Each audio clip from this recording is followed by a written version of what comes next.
Ako dalo na mga igsoon, kita nakabalo na kita lang, isip kita nangalagad sa atong gituhan na atong manluluwas. Igo lang ako mga igsoon nga mga maghatag og mga dugang mga pagpahinumdum na nato. No, kay kita nagalagad kay kita nagatuong sa atong pagpangalagad ang kaluwasan na gid atong gituyuan mga igsoon nga atong padulngan. No. Isip sa atong pagpangandam sa atong adlaw-adlaw nga kinabuhi. Ug sa istorya pa ang pag-andam dili ugma busa. Ang pag-andam dili ugma apan karon busa alagad na igsoon. No? Dili na maging mister mga igsoon nga balik-balik man ako kay kita nangalagad naman pero ato lang sukdo na atong tansa nga galingon kung ang atong pagpangalagad na gikinahanglan sa atong buhi nga Dios o ginsakto na ba o aduna ba mga kakulangon ang ato ra maging kita ra maging makatubag sa atong tagsa nga galingon mga igsoon kay kita tagsa-tagsa tao pangatubang sa atong buhi nga Ginoo. Gusto sa Dios mga igsoon nga kitang tanan maluwas. Gusto sa Ginoo ang iya mga tawhan iya gayud dalon sa iyang gandang nga langitnon nga pulianan. Pero ngano man ang Ginoo nga gusto man nga kitang tanan maluwas. Ganun wala man tatagay o insakto nga panahon. Aron kita mag-andam yan ang adlaw nga siya mo balik. Tungod kay ang matag-usa nga nato mga igsoon, aduna na gitaganan ang kamatayon. Gusto sa Dios nga kada adlaw kita mangandam. Kay basis wala na to i-expect ang panahon nga inang adlaw kita mangandam. Pero sa di pa na maabot, kita mamatay na o dili na ta kapangandam.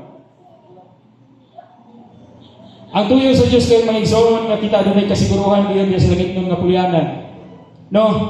So atong magibangon karon ang atong mga kaugalingon kung aduna ba tay mga pagkulang gusto tang aduna ba tay mga uspon sa atong unsay ginahuna nato sa atong mga kinaiya, sa atong mga bisag unsa lang sa itong kinabuhi kung natong matimpang na kinidili pa ngayon nga dawaton sa Dios.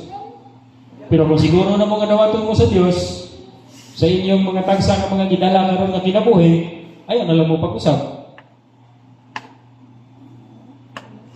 Pero kung gusto tang mag-usap mga igsoon, wala gayud tay gahom sa pag-usap sa atong tagsa ng gagalingon. Kisa may makausap sa atong kinabuhi, kundi ang Ginoo lang.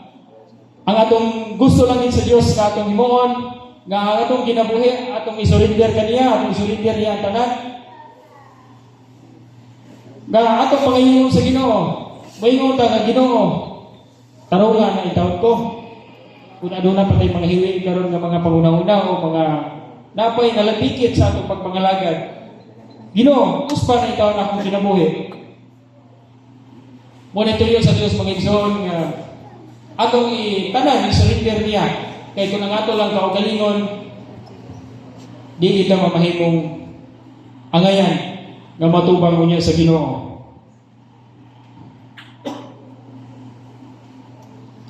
Unya si ato pagpangalagad karon mga igsoon, makaingon ta usahay nga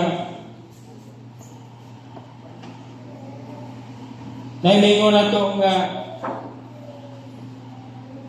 kada bang usahay nga ato pagkuhan nga mingon ta nga pag-usap ay kana mga yaga-yaga mga istorya nga pag-usap na ay mao magyapon kay nada ba pero mga yaga-yaga nato ba pero kadang murag nabi tay makita po sa tuwa nga nabi to nga nabatian na katong wali Pastor Jumar no manindot dito kayo wali nga ang ato karon nga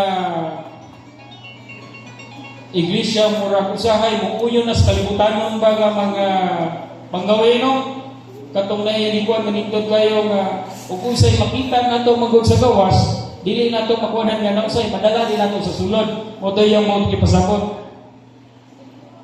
So gusto lang sa Dios mga igsoon nga ang atong pag-andam sa atong tagsa kaugalingon nga dili lang kay karon nga gabi kay na kung mingon bitaw ang tao mingon bitaw ko nga Brother Jimmy mo adto ko sa Inyo Aulias Huibis O kita siguro magita nga pagka Miyerkules pa lang maganda nga magita kay Huwebes klaro man kay namadto siya. Pero kung maingon gani si Brother Jimmy nga maadto ko sa inyo karon nga semana. So siguro makaingon ta nga karon nga semana wala ta kabalo sa adlaw. So gikinahanglan nga gikan sa pag-ingon niya kasi gugma dia moabot siya. Gikinahanglan gyud mangigsuon nga sa tanan nga adlaw ato ging pangandaman.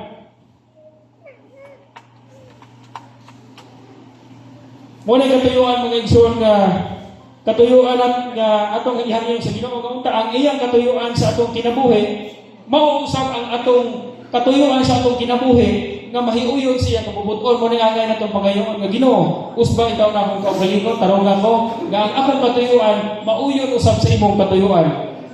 No pagkanindot ug unsay una-una sa Ginoo mga igsoon no kun makahimo lang unta ug unsay iyang tuyo nga atong panulgan ug mausab ang atong kanunay nga una-una pagkanindot sa atong kinabuhi.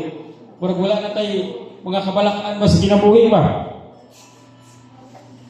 Kung ang Dios maluluyon sa ta, unsay yang kini mausab nga atong kun siya may gugmaon sa ta. Nagingon sa Salmo 51:10 ang gipangayo ang gihangyo ni Salmista David, naingon siya, "Udlia o Dios ang akong kasing-kasing ug hatagi akong bag-o ug masinugtanon nga espiritu." Usa ka importante nga teksto po sa atong kinabuhi ng igsoon. Ang kini pagka masinugtanon nga espiritu. Nga og unsay tuyo sa Ginoo nga kita unta dili bugat sa atong kasing-kasing ba ang pagdawat o mausap na ang atong i-share sa uban ang gi-share nga panalangin sa Ginoo na to. Kay sa panahon nga dili nato ekspektaron maging saon ingon sa Habakuk Kapitulo 2 bersikulo 3, "There will come a time when your tears will fall not because of your troubles, but because God has answered your prayers." Maabot gini panahon maging saon nga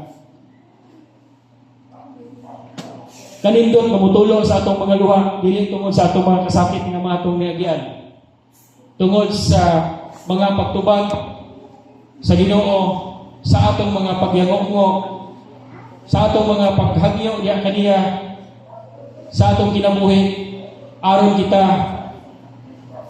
angayan nga makapuyo sa langitnon nga pulianan nga giandam sa atong buhing nga Dios. Magison kini nga mga pagpinumdum lamang sa matag usa o pag-encourage atong tag sa kaugalingon kay sa matag adlaw-adlaw nato nga mga pang kinabuhi dili nato malikayan nga aduna pa yung mga makita nato o makakuhit-kuhit nato ginagmay sa mga kalibutan o mga kuan nga mga buta nga unta sa matag adlaw kita magpanisigon sa pag-andam sa atong tag sa kaugalingon. Kay akong balikon pag-usap sa akong nabasa ganiha nga giingon sa Isaiah 40 bersikulo 8 na ang pulong sa Dios nagingon malaya ang sagpot dirita sa usa ka ang balili nagakalaya ang bulag nagakalaos apan ang pulong sa Dios nagapabilin sa walay katapusan. Mo kini buhi nga saan mga igsoon nga ipahinumdom sa atong Ginoo nga ang iyang mga saan ang iyang mga pulong nga atong karon tun-an kanunay atong ginabasa kanunay ug atong ginasaligan nga kini mamahimo gayon nga mahitabo tungod kay ang tanan mga wangtang pero ang iyang pulong hangtod kay magpabilin sa walay katapusan. Mga igsoon lang gabi ug kami salamat kanatong tanan kapisa.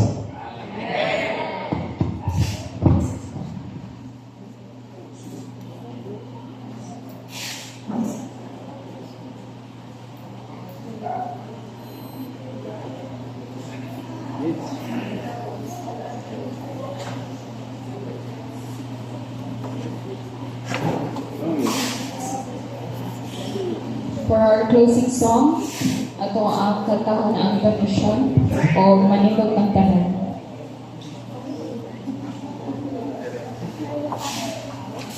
What?